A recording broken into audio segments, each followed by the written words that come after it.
Welcome to Tartan Truths with Peter MacDonald. Welcome, Peter. We're glad to have you back. We've been trying to get together for a few months. We finally did it for episode 4. Good to be here. Good to be here, of course. So this week we're going to talk about something quite unique, all so well known to so many people that love tartan and love Scottish history, and that's about the Sobieski Stuarts. And we've been planning on actually talking about this a long time ago. We did bring this up in the past, but now we have another good reason to talk about it due to a new purchase of yours. Yeah. So just last week or week before now, a friend of mine just alerted to me to a copy of this book, which was being offered in an Oxfam store in Dundee, so not too far from me.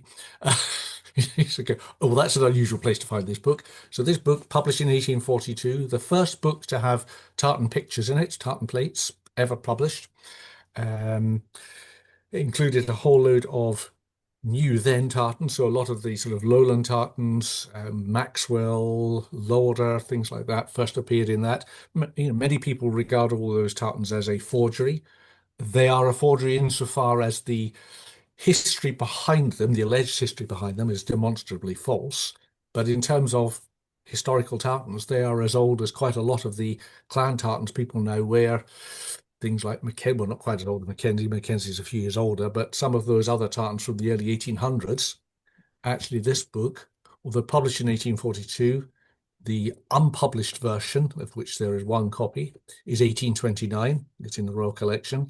And the manuscript that was first produced for that was probably about 1825. So quite, a reasonable date. So anyway, this book came up at Oxfam. A friend alerted me to it, and I was fortunate to be able to purchase it. The Vestiarium Scoticum, as you say, by the Sobieski Stuart or Allen brothers.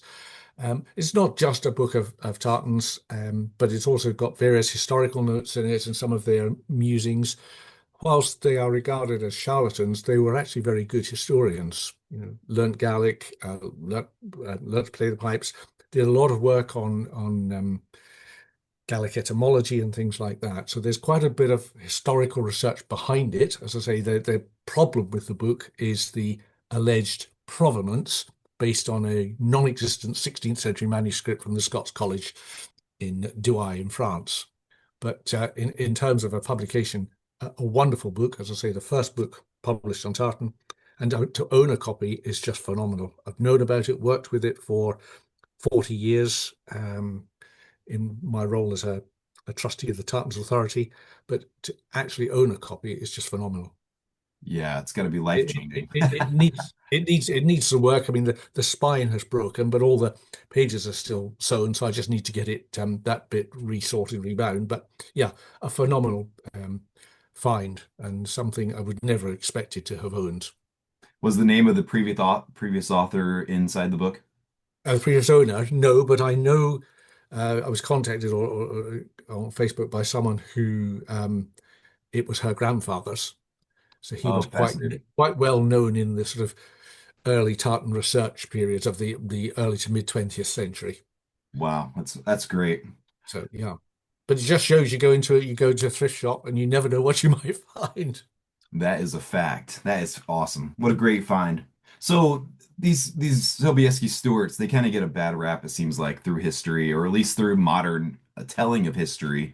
Sometimes people talk about them maybe being not very honest. They've got a false story about who they are, false story about everything. But you're telling me that a lot of this stuff that they have in the publication took a lot of great work, actually. So they didn't make everything up. They didn't make everything up. They certainly did a lot of embellishment, and in terms of the tartans, they are completely made up.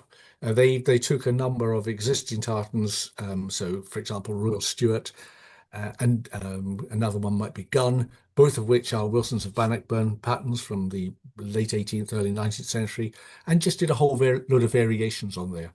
Now, Wilsons were equally producing variations on their own designs. So what they didn't was give them a false narrative in terms of their history. And that's where the main argument with the Sobieski Stuarts comes along. If they come along and said, here are a whole new designs that we've designed for people of Scottish names who didn't have them, Maxwell being a prime example, everyone would have been quite happy. But to say they are, from the 16th century, that's the issue. Yeah. The people at the time were the people at the time buying it then? Were they buying this idea that the Maxwells had this? An awful lot of them were. Their main protagonist actually was Sir Walter Scott, who himself, very much a romantic novelist, but had, done a lot of interviews with people who had were Jacobites or descendants of Jacobites, etc. And he was very, very skeptical. And there's a lot of correspondence in the so what's called the Lauder transcript, which is the unpublished version, which is owned by the king. It's in the royal collection. Um, in that, bound within that copy, is a series of correspondence between Sir Walter Scott and Sir Thomas Dick Lauder. So Sir Thomas Dick Lauder was a supporter of the Sobieski Stuarts, one of their patrons, and he permanently believed in this as and the origins of the backstory, if you like.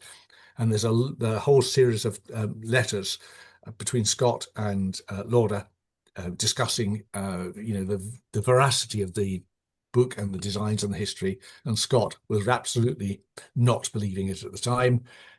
Book was published in 1842, and very shortly afterwards, there were a series of quite critical articles about the supposed history behind it. But as I say, published to great acclaim. So it was picked up by the great and the good.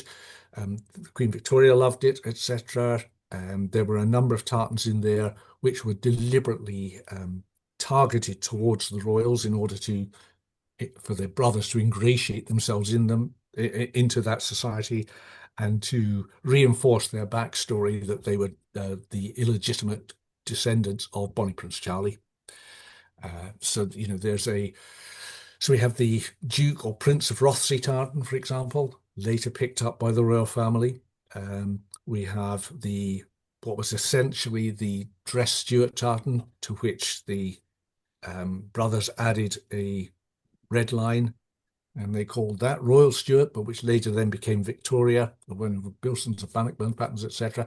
So they were doing a number of these variations, as I say, on a theme, and particularly quite a lot of the ones the early part of the book have royal associations or Stuart associations, and again, it was them linking their supposed history in with that and their connection with the royal family. I noticed that there are some in that book, Mackenzie being one of them, that seems like a variation tartan. So was that their idea to get away with this Yeah, idea that they had these previous manuscripts that they could just put these very variable versions of these tartans in there and no one would suspect? Is that kind of the idea? yeah, no, exactly. So some of those, like Mackenzie, like Macintosh, etc., they took the existing pattern, um, and then they did some sort of variation on it. And if you like, try to antedate the original, Yeah. um, it's quite interesting that those ones in general, so Macintosh, Mackenzie, Robertson, some so traditional clan tartans, if you like, Yes. or Highland clan tartans, never seem to have been adopted by those clans. There are one or two that are, the exception, but mostly the tartans that were new versions of existing tartans, or tartans that for which clans already had a tartan, they were not generally adopted. An exception might be, let's say, MacLeod. So the ghastly yellow MacLeod tartan, that's one of theirs. And you see it, the loud MacLeod quite widely worn. Whereas Wilson's have been producing what we would now call the MacLeod of Harris, the blue and green one earlier, a much more wearable pattern. Sure. So, as I say, generally the Highland tartans generally the Highland Tartans did from the book did not supersede or did not were not taken up in favor of the existing ones, whereas the Lowland Tartans, for which there had never been any before, that's where they really made a score, and where we see part of that whole broadening of if you like, Tartan's heritage to becoming a Scotland-wide heritage, and where we get that idea that there were lowland clans that had tartans in the same way as Highland clans used tartans, which of Right. course was an anathema. So, as I say, within there's Armstrong, Maxwell, and some of those lowland families, Hume, etc., Right. all of whose tartans come from that. But as I say, the fact is that they existed, although the book's published in 1842, the manuscript, unpublished version, 1829, and actually there's an earlier scrawled version, which is about 1825. Is that right? Wow. So So, were they a getting, fairly decent. Usually. Yeah. yeah, I mean, that's the point, I guess. Sometimes we talk about tradition and we think it has to go back, 500 years for it to be a real thing. We're talking about going back to the 19th century here with this book. So Yep. even if it's created at that point, it's still got quite a history at this point. Well, it is, as I say, in their designs, a couple of them changed. So, for example, the Duke of Rothesay tartan changed between the unpublished version, in which it was effectively a white tartan, to the published version, which it becomes a red tartan like we know it today. And that's because you can see they made an error between the transcription and or the description and the plate in the unpublished version, and there's a bit of a conflict, and they've sort of obviously gone back and gone, oh no, got that wrong. So when they published it, they had done a correction. So you've got those sort of things going on in there. Um, but as I say, it's interesting, therefore, to see that development. And there are completely false narratives in there, and they do quite a lot of work to sort of build, if you like, the backstory. Probably the most famous example is the MacLean of Jewett, or the hunting MacLean of Jewett, the one that's supposedly from a manuscript of 1570 something, claimed to be the oldest clan tartan in the world, and you realise that they have done a series of uh, erroneous translations through Latin into Gaelic and then into English in order to justify the colours of the pattern. So they talk about a charter, and the charter talks about so many ells, yards of green or grey, depending on the translation of the Latin and then into Gaelic, white and black tartan. But it doesn't say a pattern of blue, green, and black. It just says, so many ells of cloth of this color. And it could mean three different colors. Give me some white cloth, give me some green cloth, and give me some black cloth. It's not entirely clear, but they did a translation that made it seem that it fitted with their design. Right. So So, somebody that would know, that would read that, would know that clearly this cannot be correct. But the average person reading about Tarn goes, "Oh yeah, green, white, and blue. I like Well, that. exactly. So as I say, they did the translation, and they did the translation from Latin through to Gaelic. But it's one of the words they translate. They have translated incorrectly. Mhm. I've written a paper on the whole that whole piece, but it's just interesting how the lengths they went to some quite torturous tautological exercises in order to justify their pattern. And Right. people believe them because, of course, they didn't then have access to that. They started citing historical charters that they had seen, which, of course, nobody else had ever seen. Um, without offending readers, there are parallels with certain religions where, documents exist, but only they saw them. Right. Yes, I can think of a couple religions like that. Yeah, yeah. So how did they get away? I mean, first off, not how did they get away with it, I guess. Was somebody helping them? Because this is a great play. If this is just a great couple guys that just figured this out, it seems like So, somebody in the tartan business would have to be helping them to make these modifications. well, I don't know whether, no, I think they probably produced the modifications, but certainly between the unpublished version and the published version, we can see that Wilsons of Bannockburn were weaving some of the designs between, say, 1830 and 1840, roughly, that had not yet been published, that weren't known about, but they were actually weaving them, that then appeared in the Vestiarium, that were clearly, because of um, the manuscript version, we can see they were Sobieski designs. So they were clearly talking to Wilsons, and Wilsons had picked up some of their designs because they were nothing if good marketeers. And so they saw, here's an opportunity, we'll produce those. Got it. So they were doing them at that time. So in terms of helping them, they were certainly supporting them rather than actively saying, you need to do this design or that design. I Hmm. think that, you know, the brothers, or particularly Charles the Younger, was very, very good at doing this. Okay. So, and of course, then they were helped, if you like, through influence, because they were picked up and supported by many of the Highland chiefs who fell on their story because uh, it was at the period of that the end of the Highland revival and the great Victorian beginnings of the Victoriana, that it just fed a waiting market that people wanted to believe. They had some time, they had, the economy had improved, and people wanted to believe, and it just fed a narrative that was ripe for that period in time. Sure.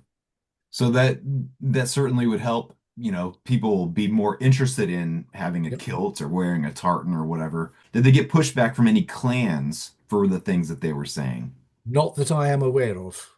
Not that I am aware of. I'd have to have a look, but I think a couple of the chiefs might have just gone, maybe, or I've got my own. But in general, there was, wide acceptance of them, if not their tartans per se. As I say, particularly the Highland chiefs who had, inherited a tartan tradition and quite often had their tartans. Generally, they tended to stick with those. MacLeod's being an exception. But in general, there was fairly good support for them at the time.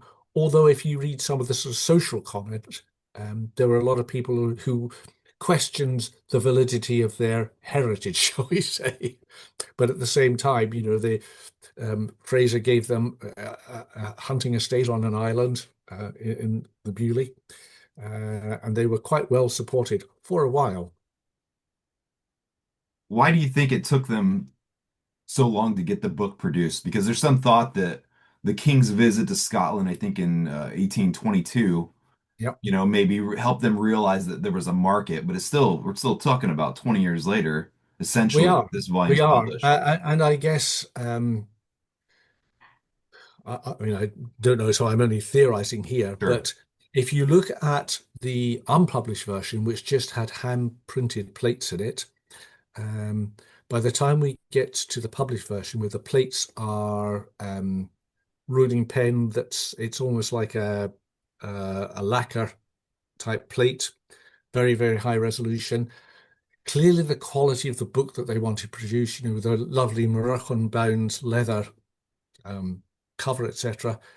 There was a lot of money in the production of that, which they didn't have. So they spent quite a lot of time um, developing, shall we say, their network of supporters in order to get the financial support to do it. So they didn't put the money up. People actually invested in this as part of it. And you can see at the beginning, in the front of the list, all the contributors Oh, it who put money. does. Oh yeah, yeah, yeah, yeah. Yeah. Excellent.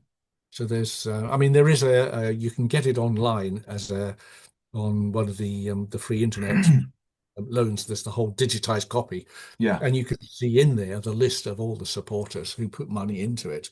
And Okay. the great and the good put a lot of money. So they funded this. So therefore, if they're putting money into it, it's um, it's like a self-fulfilling prophecy. They're not going to diss something that they've put money in because they're saying they believe it. So of course, um, it's a bit like the king's new coat type argument. If we put money into it, it must be true. True. That's very right. Yeah, I think it's archive.org. You can look at this That's it. That's volume. it. Yep. Yep. Absolutely. Yep. But I didn't spend time looking at the introduction cover, I guess. I flipped through, I perused the different, images of tartans and Yep. obviously looked up Mackenzie to find out what that looks like. But Yeah. yeah, it's fascinating that they list the contributors. So do we know anything from them at all about what they thought about this after it had been produced and after they started getting the pushback? Is there I haven't done enough work on that to look at it. okay. As I say, if you go, there's a very good resource for, if you like, what was in the public domain at the time called the British Newspaper Archive, Hmm. which you have to subscribe to, although I think you can get three or four um, sort of free looks. But you can see some of the newspaper argument at the time going on, so 1840, etc., Yeah. between one of the academics called Professor Skene, who completely, throws it out, and actually Sobieski's reply, and they're sort of having an online spat or a Oh, public excellent. rather about, no, no, this is absolutely true, and we've got all this documentation, and he's saying, well, show me the money type thing, and they're going, yeah, well, it's in the post to my father at the moment. When he gets it, I'll make sure you get it, and then, oh no, it's on the post back. So there's always this sort of, well, if you come back next week, we'll have it. And then, next week, oh no, actually, it was delayed in the post. And then, there's always this argument as to why you can never actually see the documents that they allegedly hold. Or Hmm. father's got it, who was in London, and no, no, no, he won't release it. He's very private about his papers, etc. How very convenient. Yes. So you're making statements and then you're not providing the background to prove it. But people generally, believed it. as I say, there was talk of a second edition of this book, which never got done, probably because of the financing of it. And it's never been produced as if you like, a soft copy, a cheap copy or something like that. Not like, for example, McKeon's work or something like that, which was done later.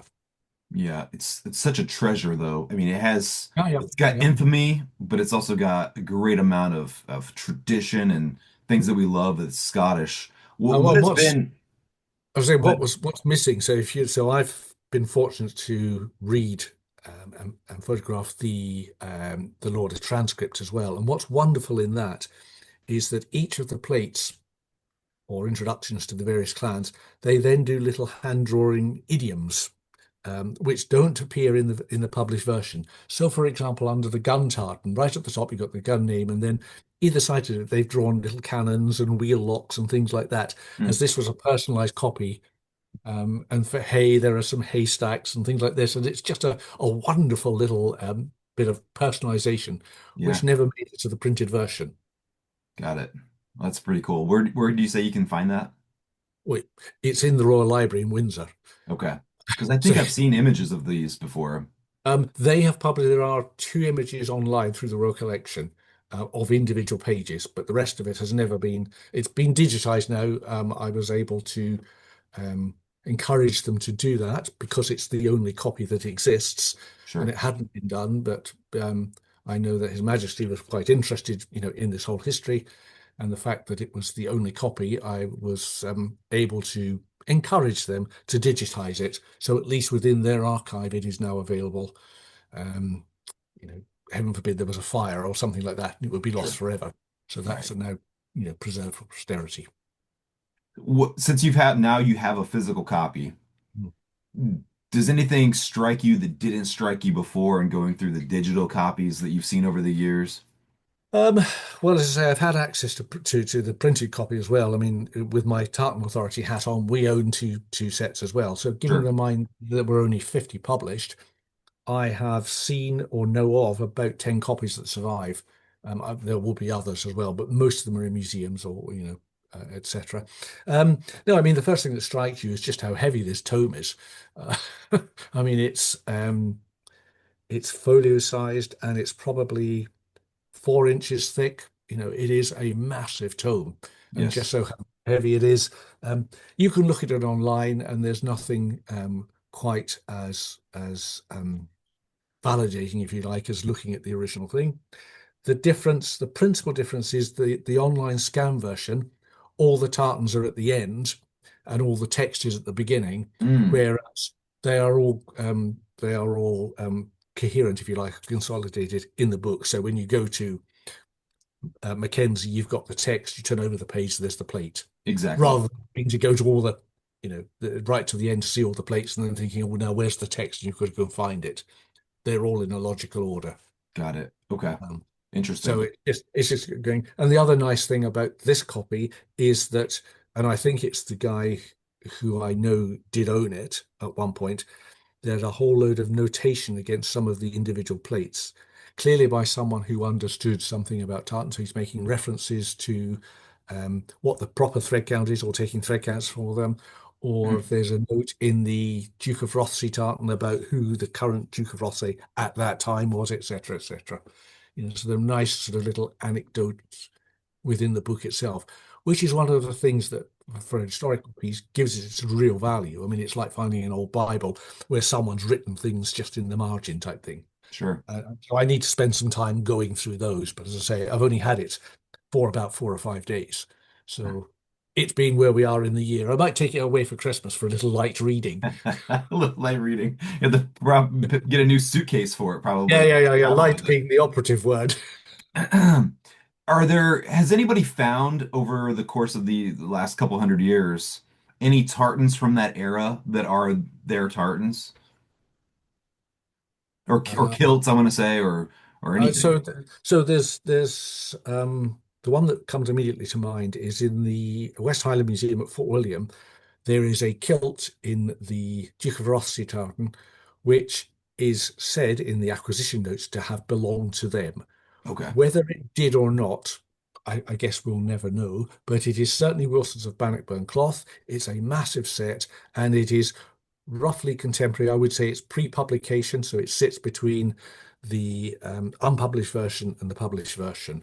Wow. And that would be perhaps the best example because a lot of the other designs, so the as I say, Armstrong and tartans like this, we see pieces of Wilson's of Bannockburn cloth because clearly they have been talking to them. And Wilson's, as I say, would have gone, oh, there are all these new tartans for lowland families. Look how much money we can make by selling to them, so we'll weave them. So yes, there are one or two, but that's perhaps that Rothsey kilt is perhaps the standout piece in my mind. Got it. And I found the so what's called the Cromarty manuscript, which they said dated to 1725, which was supposed to be a 1725 copy of the 16th century document, which they all absolutely wrote, and probably 1825. I found a little bit in there that talks about the Rothsey. I've then found the corresponding piece in the unpublished transcript, the Lauder's transcript, which has a plate in there, and then the Vestiarium. So you can do, if you like, a three-way, uh, and you can see how various of the words, etc., have changed, and some of the descriptions have changed, which again just shows how they were developing the designs between their initial thoughts through to the published version. Wow. That's And that will be exciting. the same with one or two of the others as well. When you go to Wilson's Bannockburn's tartan books, how long did it take till some of these tartans from the Stuarts make it into their publications? Well, they never did a publication per se. So there's something called the 1890 Key Pattern Book, which was an internal, um, if you like, draft book that they used, to keep track of their most popular patterns. So people think it was a published book, but it wasn't. Okay. I have done a book versioning on that. So what you've got to do is look at the sample books that contain samples of Wilson's tartans, of which I know of, I think it's seven I've now got hold of that I've if you like, looked at and been able to record. So of those seven books, within them there are several that hold patterns that are from this book, but actually predates the book. So as I say, these books are they're collections of samples from, let's say, 1830 through to about 1840, 45. So between the period of the draft book and the publication of the book, Wilsons were weaving some of the designs in these books, or in the book, and therefore they had access to them, almost certainly introduced by, well, we know that the Stuarts were talking to Wilsons Yeah. to get things. So yeah, That's what I was trying to understand. So I know Wilson's didn't actually have a publication that had the tartans in it, but they had a description book about how to make or weave these certain correct, tartans. correct. So Yeah, yeah, yeah. that's what So I was that trying to book, get to. So so that book, so there, it's called the 1819 Key Pattern Book, but right. actually it comprises, I think, four books. Um, over the period. So the last one is 1820-ish, 1819, 1820, that sort of early period. So there's nothing in there which is a Sobieski pattern Okay. because actually that predates even their early draft by maybe 5 years. Sure. But what we do see is in the Wilson's, well, they call them Wilson sample books. They're actually sample books from large retailers, so Romanus and Patterson, for example, or one of the big outfitters. They hold books which are a bit like, carpet books or wallpaper books that people went in and chose patterns. In there, dating from about 1830 to 1840, 45, there are a number of the designs that the Sobieskis did that Wilson's wove. So they were clearly weaving them and putting them out there, and people then had them bound up as, if you like, a collection that you could come and choose from. Wow. Awesome. So appealing to that sort of fashion market rather than the traditional clan market. Because if you knew what your tartan was, I mean, you might go in and say, "My name's McGurkin Squirter. What's my tartan?" And they go, "Here it is." Yeah. Or you might go and say, "Oh, I quite fancy a blue one or a red one. What have you got?" And they go, "Well, have a look through the pattern book." So it Right. depends whether you're selling to, if you like, the clan market or whether you're selling to the fashion market. And those So books would have filled both roles. you mentioned the McLeod tartan being the yellow, Yeah, bright yellow tartan that is basically from this. it is. And the other one would be Barclay. The yellow Barclay tartan is also from there. Yeah. So I don't know anything about the MacLeod's history and their tartan. Did they have anything before this? Um, so Wilson's produced designed what we sometimes call the Hunting MacLeod tartan, MacLeod of Lewis or MacLeod of Harris, variously called, which is a blue, green, and black pattern with a red and a yellow overstripe. Actually, a really simple and lovely tartan. Uh-huh. So Wilson's were producing that, but earlier than that, so if we talk pre-1800, there's no indication that the MacLeods ever wore a particular tartan. Stand fast the Mackenzie, because they will have worn it if they have been involved with the regiment, the Seaforth Highlanders, as they became, but the Rothschild Buffs, raised by Lord MacLeod, who was a Mackenzie, as you know, and so if any of them had joined that regiment, they might have worn that. Um, if you look at the portrait of Kenneth MacLeod, 22nd Chief, he's wearing what we would now call Murray of Tullibardine. Hmm. Not because he probably ever wore it, but because that was the tartan that the artist had in the studio, which when he had to do the tartan effect, that's the tartan he used. And you can see it in four portraits of completely different people, unrelated people. Where would you then rank this book with regards to Scottish history? I mean, what's the proper view of the book? We have all these different ideas about maybe the problems with it, maybe the problems with their stories, but how important really is this book to people that love Tartan and love Well, Scotland's history? as I say, I think the important thing to bear in mind is this is the first book published on tartan, Yeah. and it's the first book to show tartan pictures. So in that sense, it is if you like, the gold standard, because everything that came after was exactly that. It came after. And there are better books after for various reasons, and each have their own problems and issues. But as a book that's just on tartan, I mean, you can go to a shop nowadays and buy, a tartan spotter's guide or whatever. It's got a whole load of plates in it. This was the first one. And it was followed, well, in 1850, there were two books published. The Smiths of Malkland's book and Smybert published a book. So that was, the next one. And then we get a series of others. And then we're running into the 20th century. So it started a trend which is still with us today. Yeah. So in that sense, it's hugely important because it is thus the marker in the sand. As I say, stand aside the dubious stroke, completely fabricated history behind the origins of the book, and indeed some of the tartans within it. The fact that they produce them, you can see a continuance still in use today. Being able to trace those and date them and give a verified history, it's as equally as important, as I say, as some of Wilson's designs, in that they are broadly contemporary. So in terms of a identity, you could say that the lowland tartans are no less valid in terms of historical time frame than some of the what we might think of as clan tartans today. Hmm. Yes, there are older ones, but a lot of them start around, let's say, 1820, give or take 1525.